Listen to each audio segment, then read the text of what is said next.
Bilang isang mamamayan na naghahanap ng magagandang motorsiklo dito sa bansa, ay nakakapanabik o nakaka-excite na dumating ang mga motorsiklo, lalo pat galing ito sa kilalang Japanese brand.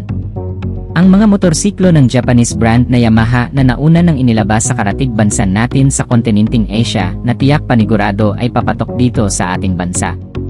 Ang 5 motorsiklong scooter ng Yamaha na paniguradong magugustuhan ng kahit na sinong mamamayan ang tatalakayin natin sa video na ito, kasama na rin ang mga kabuang presyo nito.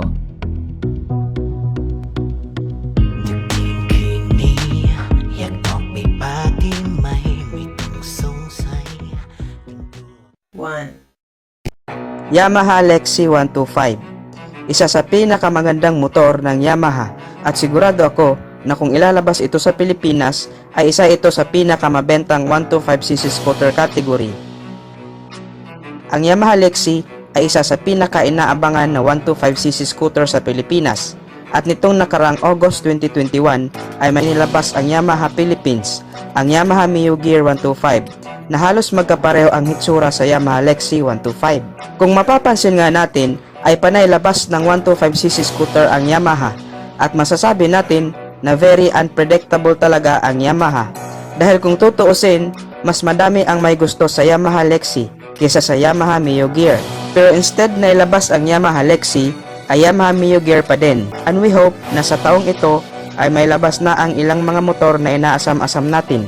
Kabilang na nga dyan ang Yamaha Lexi 125 na kung may lalabas sa Pilipinas ay tatawaging Yamaha Mio Lexi 125. Anyway, ang Yamaha Lexi ay may katangian na siyang maikukonsidera natin na kailangan na talagang ilabas ng Yamaha Philippines ang scooter na to. Ano-ano ba ang mga katangiang ito? Yan ang pag-uusapan natin sa video na to. Sa forma ng motor na to ay siguradong mapapalingon ang sinumang madadaanan nito. Dahil bukod sa siksik ito sa features ay napaka-aggressive at elegante ang kanyang hitsura, lalong-lalo na ang kanyang front fairings. Ang kanyang decals ay pang premium ang datingan. Idagdag mo pa ang kanyang logo na naka 3D emblem na. Very elegant talaga tingnan. Very clean and rounded cuts. Overall physical looks ay masasabi natin panalong-panalo talaga ang motor na to. Ang kanyang headlight ay naka LED at meron itong parang blue na hugis na mas nakadagdag sa kanyang pagiging eleganteng tingnan. At good news na din kasi meron itong built-in hazard lamp for emergency. Anyway, naka halogen bulb type pala ang kanyang tail light. At kung mapapansin natin, ang disenyo ng kanyang manibela at meter panel ay meron itong kahawig sa NMAX. Kompleto din ang information na pinapakita sa kanyang digital instrument panel. At bukod pa doon ay meron na din itong built-in 12 volts charging port. Napaka-useful ang ganitong features, lalong-lalo na sa mga delivery riders. Dahil alam naman natin na kasama na ang cellphone sa pang-araw-araw na trabaho nila. Sumasabay na din talaga sa uso ang motor na to dahil very high-tech na talaga siya. Punta naman tayo sa kanyang makina. Ang motor na to ay naka single cylinder, 4-stroke, 4 valves, liquid cooled, single overhead cam at naka VVA o variable valve actuation. So ito ang madalas na maririnig natin sa isang consumer. Dahil kadalasan sa atin mga Pinoy, sa mga ganitong kategorya ng scooter ay dapat talaga naka liquid cooled na ang makina para ay long lasting talaga at tuloy-tuloy sa biyahe. Isa pa ay naka 4 valves na siya. Idagdag mo pa ang VVA o variable valve actuation na mas pinaganda pa talaga ang kanyang power at overall performance. Matipid na din ito sa gasolina dahil syempre naka fuel injected na rin ang motor na to. Kaya nitong tumakbo ng 48 km per liter at syempre nagdidepende pa rin ito sa pagpapatakbo ng rider. Naka blue core na din ang motor na to nang ibig sabihin ay more power at less fuel na signature na kay Yamaha. Pagdating naman sa sukat ng kanyang gulong ay 90 by 90 with 14-inch mag size sa harap, 100 by 90 with 14-inch mag size naman sa likod, all tubeless. Braking system ay naka-disc brake sa harap at naka-drum brake naman sa likod. Pagdating naman sa kanyang suspension ay naka-telescopic fork sa harap at swing arm with shock absorber o dibaso naman sa likod. Well, ito rin ang kagandahan sa motor na to dahil naka-shock absorber na siya sa likod. Kahit naka 125cc engine displacement lang siya.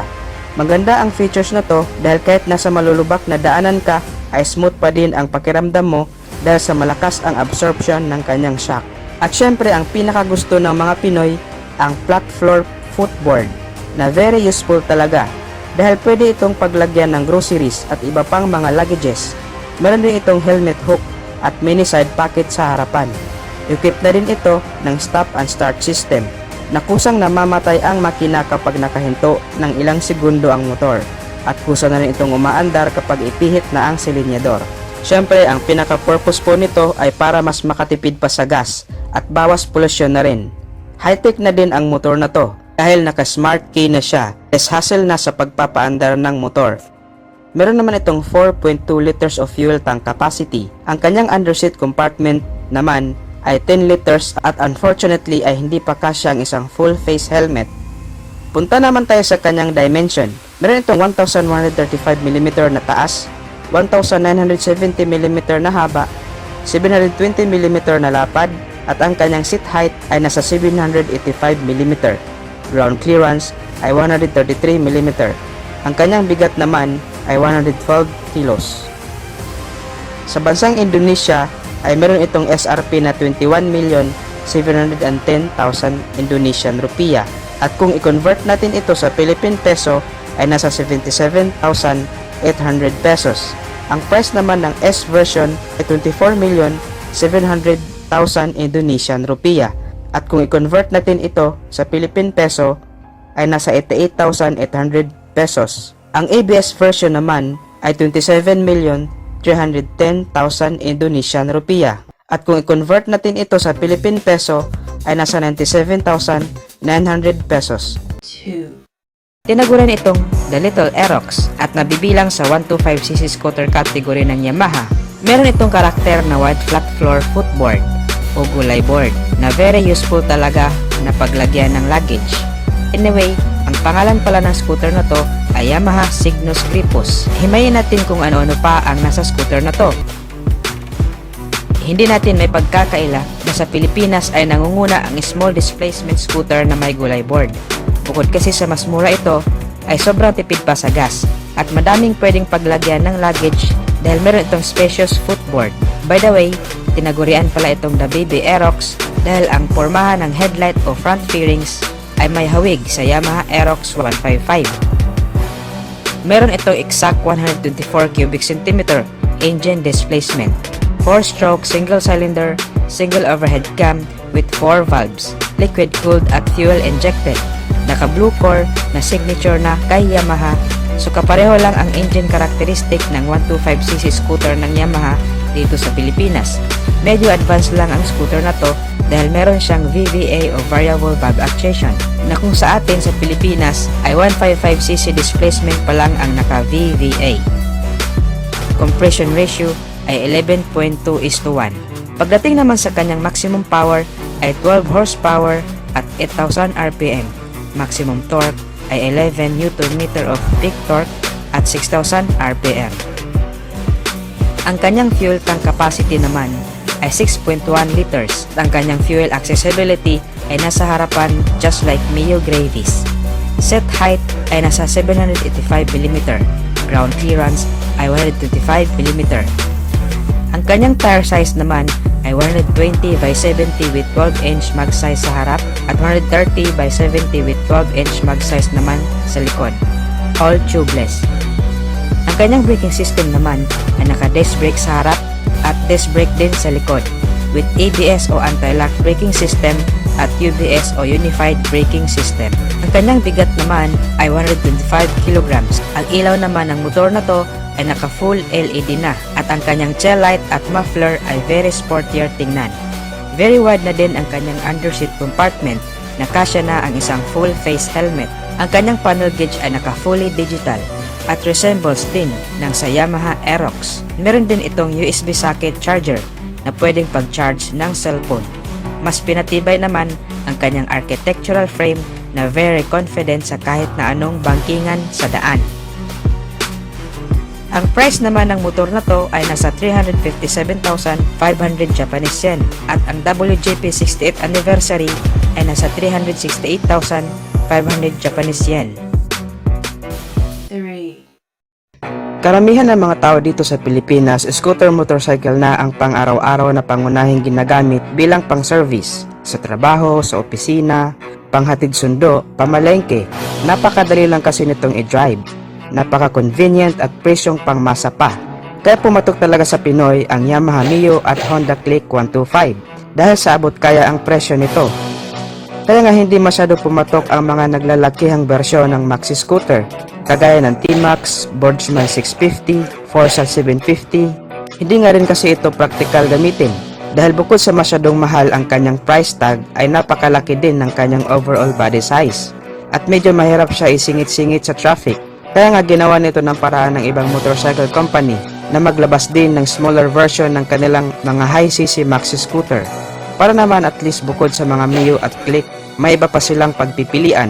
At currently ito nga si Yamaha ay patuloy na rin ng pagpuproduce ng kanilang smaller version ng X-Max. From 300cc ay meron na rin itong 125cc version. Sa video na to ay tatalakayin natin ang bagong X-Max 125 at alamin natin kung ano-ano ba ang mga pang-market nito at kung sulit din ba ang price. Pero bago tayo mag-umpisa ay huwag kalimutang mag-subscribe at pakihit na rin ang likes bilang suporta sa ating munting channel. Ang X-Max 125 ay smaller brother ng X-Max 300. Kung mapapansin natin ay magkapareho talaga sila ng design sa looks. Sa engine lang sila nagkakaiba. Ang kanyang displacement ay 125cc, single overhead cam engine. Ang kanyang maximum power ay 14 horsepower at 8,780 RPM. Ang sabi ng Yamaha kapag sumakay ka sa motor na to ay ma-experience mo agad ang easy handling with strong acceleration dahil na rin sa torque nito na 12 Nm at 6,500 RPM. Ganito kalakas umarangkada ang single overhead cam na type ng makina. Kaya for sure, masasapawan na talaga hindi lang ang Honda Click 125, pati na rin ang sarili nitong produkto na Yamaha Mio Series dito sa makabagong X-Max na to. Kapag nagbabiyahe tayo, papuntang trabaho or long distance driving, ay hindi talaga natin maiwasan ang mabuhangin, mabasa, malangis o in short, madulas na daanan. Kaya naglagay na si Yamaha ng traction control system sa motor na to para nang sa ganon ay mapanatili pa rin ang rear wheel, ang kanyang grip sa mga madudulas na kalsada for safety features na rin. Minsan mahirap din basta na lang ipatong o iwan na lang ang ating helmet sa motor dahil posible itong manakaw. Ang solusyon naman ni NMAX dito ay mas nilakihan pa ang underseat compartment na kasya ang hindi lang isa kundi dalawang helmet. Sa looks naman ay walang duda na napakaangas talaga ang design ng motor na to. Lahat tayo agree dyan. Kahit saang anggulo mo siya tingnan ay mapapawaw ka talaga. Lahat ng parte ng motor na to ay binigyan ng importansya ni Yamaha, lalo na yung comfortability ng rider at back rider. Meron itong sporty dual seat upang maging mas komportable ang riding position ng hindi lang ang rider kundi pati na rin ang pillion rider nito. Ang quality at advanced technology ng motor na to ay pang premium talaga. Kaya kahit saan mo dalhin, ay proud ka talaga at mafe-feel mo talaga ang pagiging hari ng kalsada. Meron itong 13 liters of fuel tank capacity at dahil nga meron na rin itong blue core na trademark na ni Yamaha sa kanyang mga scooter, samahan mo pa ng VVA o variable valve actuation ay mas pinapatipid pa nito ang kanyang fuel consumption na nakakatakbo ng 43 kilometers per liter. Naka-ABS o anti-lock braking system ang preno nito sa likod for safety features at adjustable din ang kanyang windshield. Ang size naman ng gulong niya sa unahan ay 120 by 70 size 15 at sa likod naman ay 140 by 70 size 14. So medyo malaki ang gulong niya. Proportion din lang sa kanyang body size. Pangit din naman tingnan kung malaki ang body tapos maliit ang gulong. Meron itong 4 na color variant katulad ng Blazing Gray, Phantom Blue, Sonic Gray at Radical Red. Ang kagandahan din nito ay pwede mong lagyan ng iba't ibang setup ang X-Max 125, lalo na kung gusto mo pa na talagang pagandahin ang forma nito. Pwede mo itong lagyan ng rear carrier bracket. O kung gusto mo naman ng mas lalong komportable ang backride mo, pwede mo rin itong lagyan ng passenger backrest. Pati ang windshield, pwede mo rin palitan ng mas maikli o mas mahaba. Overall performance ay masasabi ko talaga na okay ang scooter na to. Pati sa kanyang looks, technology at power ay wala akong masasabi. So sa price na lang talaga natin malalaman kung sulit pa talaga ang price ng motor na to. Actually, para sa isang 125cc category scooter ay masyadong overpowered na ang motor na to, pero syempre alam naman natin na mataas ang kredibilidad ng Yamaha. Kaya hindi pwede na ang isang motor na may magandang components ay bibigyan mo lang ng mababang price tag. Kung ididikit mo naman ang presyo nito sa Mio, ay baka maapektuhan ang sales ng Mio. Ang price ng X-Max 300 ay nagkakahalaga ng 249,000 pesos at ang NMAX 155 naman ay nagkakahalaga ng 120,000 pesos. So most probably naglalaro ito somewhere sa 100 or 105,000 pesos. Hindi rin pwede na itapat natin ang kanyang presyo kay NMAX sa kadahilan ng mas mataas pa din ang engine specs ng NMAX. Una sa lahat ay nagiging trend na nga ngayon ang scooter na naka-naked handlebar, particular sa mga small displacement scooter category. Hindi lang sa mga kapitbahay nating bansa, kundi pati mismo sa Pilipinas. Mas sporty kasi ang dating kapag naka-naked handlebar. Sa dating ng scooter na to ay kasing laki lang siya ng Yamaha Mio Gear. Hindi masyado maliit, hindi rin masyado malaki, katamtaman lang. Yung front design at side fairings niya ay may kahawig ng kaunti sa SkyDrive crossover ng Suzuki at syempre sa Yamaha Mio i125. Pero na lang sa mismong headlight na dinisenyo para pang off-road at merong division sa gitna na pang breeze o protector. Naka-LED na ang kanyang headlight at daytime running light, which is good thing. Signal light naman sa harap, likod at tail light ay halogen valve. Well, okay lang din. At least ang headlight ay naka-LED na. Present din sa scooter na to ang hazard lamp. Very useful din ito to warn other drivers as when the vehicle is not working properly. At of course, ang nagpapadagdag forma ng scooter na to ay ang kanyang sporty naked handlebar. Sa overall design ng scooter na to ay umaakma o bumabagay talaga sa kanyang naked handlebar na manibela. Ang kanyang digital panel naman ay naka-analog na pinapakita ang speed meter, signal light, indicator, high and low beam, fuel level, engine warning at eco indicator. Kung ang eco indicator ay umiilaw, it means na tumatakbo ang motor sa mas matipid na fuel consumption range.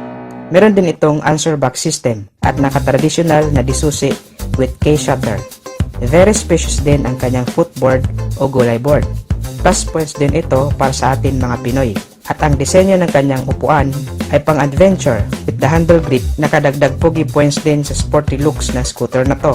At speaking of upuan, meron din itong wide underseat compartment na pwedeng paglagyan ng jacket, gloves at iba pang driving protective gear. Suspensions ay naka-telescopic fork sa harap at naka-swing type single shock with sub-tank naman sa likod. Bagay lang talaga pang rakrakan sa off-road. Meron din siyang sporty muffler. Braking system ay naka-disc brake sa harap at naka-drum brake naman sa likod. Tire size ay 80 by 80 sa harap at 100 by 70 naman sa likod with 14-inch mag size all tubeless. Punta naman tayo sa engine ng motor na to. Meron itong 125cc engine displacement, air-cooled, 4 strokes, single overhead cam, 2 valve at single cylinder. Ang kanyang maximum power ay 7.0 kW at 8,000 RPM. Maximum torque ay 9.6 Nm of peak torque at 5,500 RPM. Sa 125cc scooter category ay meron ding maibubuga ang motor na to. At syempre naka blue core at fuel injected na rin na ang ibig sabihin ay fuel efficient pa rin kahit sa higher performance at environmental friendly.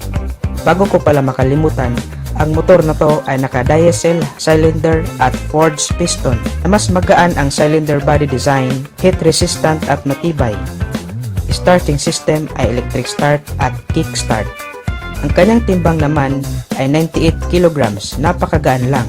Set height ay 760 mm, kayang-kaya kahit 5 feet ka lang. Ground clearance ay 135 mm, fuel tank capacity ay nasa 4.2 liters. Hindi na rin masama sa isang 125cc scooter displacement. Ang kanyang price naman ay 18,990,000 Indonesian rupiah At kung i-convert naman natin ito sa Philippine Peso, ang estimated price niya ay nasa 67,000 pesos mahigit. Ang color variant naman na available sa Indonesia ay black, red, at white. Ang Yamaha Motors Company ang isa sa nangungunang motorcycle brand dito sa bansa na tinatayang pinakamabentang mga motor ay nanggagaling dito. Lalo na ang mga scooter type series nito na pangmasa ang presyo at di matatawarang kalidad ng bawat klase nito at sa hinabahaba ng panahon ay talagang pinagkatiwalaan na ng marami sa atin lalo na sa mga scooter type motorcycle category na Mio series na kung saan magmula pa noon at hanggang ngayon ay patuloy ang pamamayagpag sa merkado. Paano ba naman kasi, sa pang-araw-araw na gamitan ay hindi ka rin magsisisi, kaya naman sa video na ito ay ipapakilala natin ang motorsiklong scooter na nagmula mismo sa seryeng ito, ang Yamaha Aerox 125. Isang na-upgrade na specs and features ang malalaman natin at kung magkano ang magiging presyo nito. Ang Yamaha Aerox ay isang perpektong obra ng Yamaha Motorcycle Company simula nang inilabas ito, ang motorsiklong scooter na nagdala ng pangalan ng kumpanya sa masa at nagpakilala ng mga katangian na iniayon sa makabagong henerasyon. At bago pa man sumikat ang ilang brands sa paggawa din ng mga motorsiklong gaya nito, ay una munang namayagpag itong Yamaha Aerox na may kauna-unahang modelo na inilabas noong 1997 sa pagkakaroon ng 50cc. Isa ito sa may pinakamabiling motorsiklong scooter sa kasaysayan noon. At lumipas ang maraming taon ay nasundan na ng malalaking klase nito at kapasidad ng makina na umabot na sa 155cc Yamaha Aerox sa kasalukuyan at yan din ngayon ang karamihan sa motorsiklo natin dito sa bansa. Ngunit lingid sa kaalaman ng marami, itong Yamaha Aerox ay may inilabas pala na 125cc bago pa man natin nakilala ang mga 150cc at 155. Ito'y inilabas lang din sa ibang bansa na kung saan ay panalo din naman sa mga features at specs na meron ito at meron din itong ibang detalye na angat sa Yamaha Aerox 155. Simulan natin sa engine details, ang pagkakaroon ng kabuuang makina na powered by 125 cubic centimeter na displacement capacity, naka single cylinder, 4-stroke, single overhead cam na may 2 bulbs lang na engine, di gaya ng big brother nito na naka 4 bulbs na. Ngunit pagdating sa cooling system, ito ay naka-liquid cooled type na rin, at fuel system naman na fuel injected type na, kung sa long ride at city ride ay napakainam gamitin.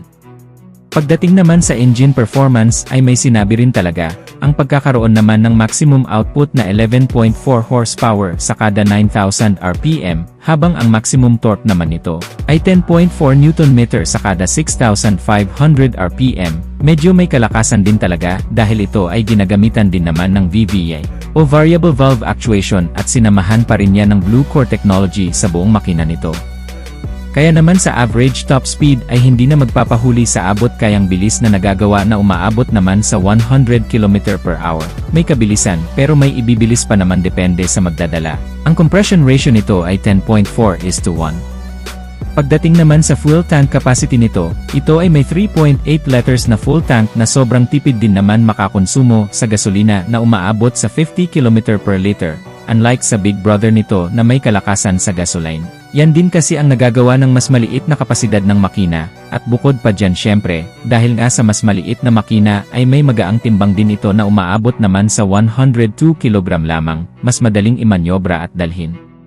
Para sa mga taong nalalakihan sa 155cc ay perfect ang motor na ito para sa'yo.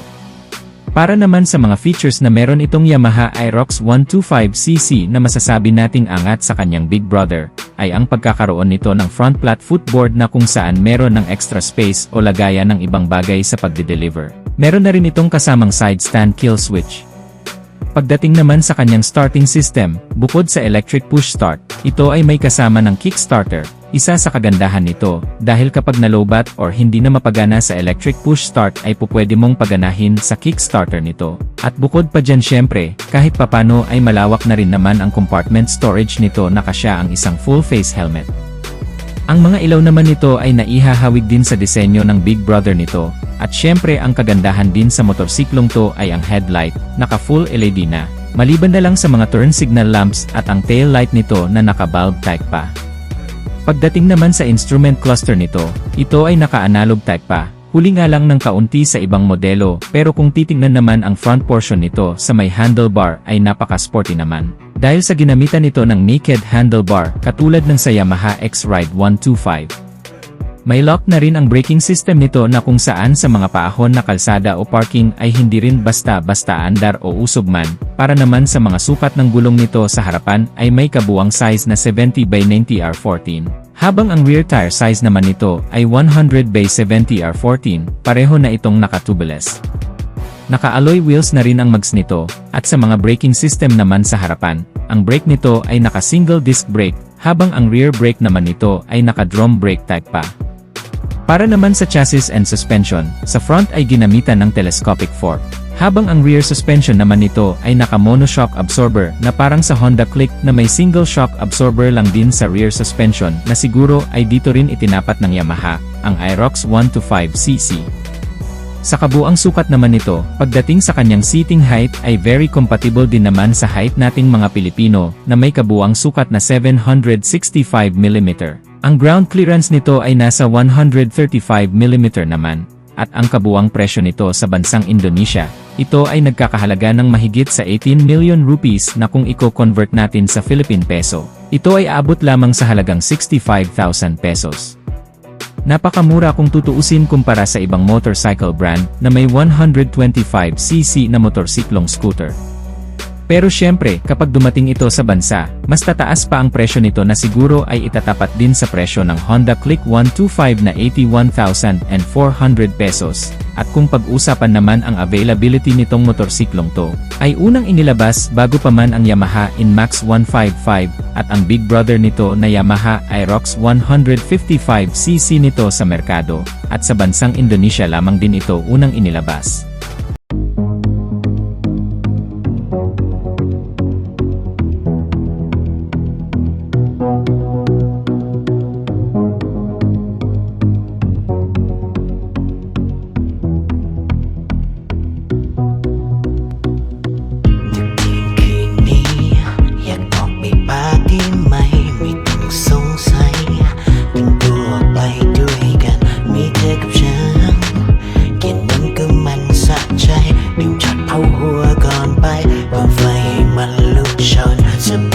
ไปด้วยกันไม่ต้องไปแค่อะไรทั้งนั้นไปลองไปเล่นไปเต้นระบังเอาไปโยกกันให้มันไม่เบื่อแค่ทิ้งความเศร้าเอาไว้ข้างหลังลองเอาไปแดนซ์กับดิสโก้พังจังหวะฮิปฮอปก็ใส่ไม่ยั้งเอาไปเต้นกันเลยที่เขาวัดเมย์จะออกไปปาร์ตี้ยันเช้าออกไปเต้นเล่นความเศร้าแค่เธอแค่ฉันแค่สองเรารับรองไม่เหงาแต่เราใจขยับสะโพกไปทางซ้ายยกไหล่ใส่แอลไปทางขวาเอามือประสานและสบตานี่คือละลาฉันและเธอ